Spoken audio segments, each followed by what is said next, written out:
So eto na nga po mga kaibigan, Lakers magkakaroon ng big adjustment sa opening ng NBA at power forward at sentro na si Christian Wood out po na sa lineup ng Lakers matapos itong mag-undergo sa isang knee surgery. And before that mga kaibigan, please huwag po munang kalimutan mag-like and subscribe and pahit po ng notification bell. Maraming salamat po. Magkakaroon na naman mga kaibigan ng big adjustment ang Lakers dahil isang player nila ang hindi mo na makakapaglaro ngayong season, and approximately meron itong 8 weeks na pamamahinga matapos po kasing mag-undergo sa isang knee surgery. Ito pong si Christian Wood ay hindi ito makakasama pa kaibigan. Yan naman usually yung nagiging problema nitong si Wood ay yung kanyang problema sa tuhod. 2 beses na po yung inoperahan mga kaibigan at ngayon ay kinakailangan niya munang magpahinga at tatagal po ito ng 8 linggo mga kaibigan. So ang sasabihin natin dito or magiging update at adjustment ng Lakers ngayon ay yung sa big man nila. Alam naman natin mga kaibigan na naglabas na talaga ng official lineup etong Lakers at yung kanilang starters po ay talagang pangmalakasan.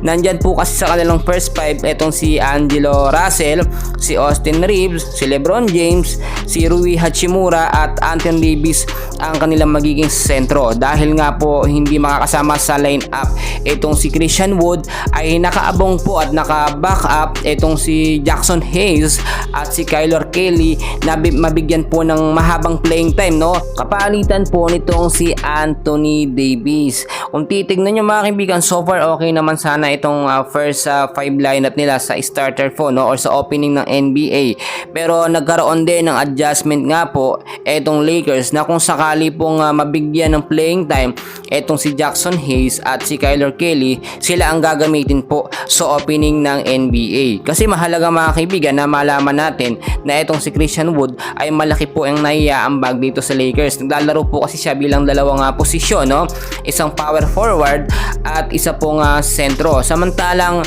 kung aasa tayo dito kay Jackson Hayes at kay Kyler Kelly, hindi pa ganoon ka-eksperyensado ito mga kaibigan. Kaya hindi nakakapagtaka, mas priority ng Lakers na mailagay bilang sentro etong si Anthony Davis. Naglalaro din ito dalawang position din bilang isang power forward at sentro mga kaibigan. Para sa akin, good choice din na makapagpahinga muna etong si Christian Wood kaysa naman pilitin niyang maglaro ngayong season. Baka mas mapasama pa ang kanyang injury.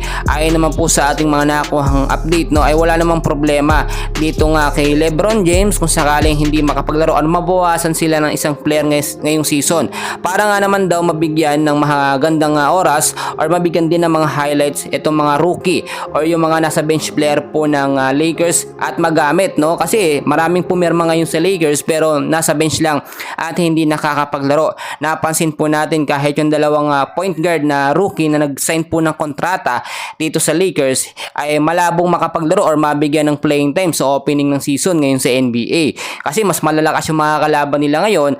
At nakita natin para magkaroon ng assurance na magkampiyon ng Lakers ay kailangan talaga magkaroon ng maayos na adjustment. Kung sakasakali mga kaibigan na magkaroon ng ka-reliever or kapalitan po, etong si Anthony Davis mga kaibigan, malamang sa malamang ang gagamitin po dyan ng Lakers ay eto pong si Jackson Hayes at hindi po si Kyler Kelly mga kaibigan na bago lamang. Ang kailangan kasi dito ng Lakers may chemistry na sa mga player at hindi yung baguhan lamang po mga kaibigan. So mabibigyan lamang ng mga playing time yung mga bago, mga rookie ng Lakers kapag hindi po malakas ang kanilang makakalaban.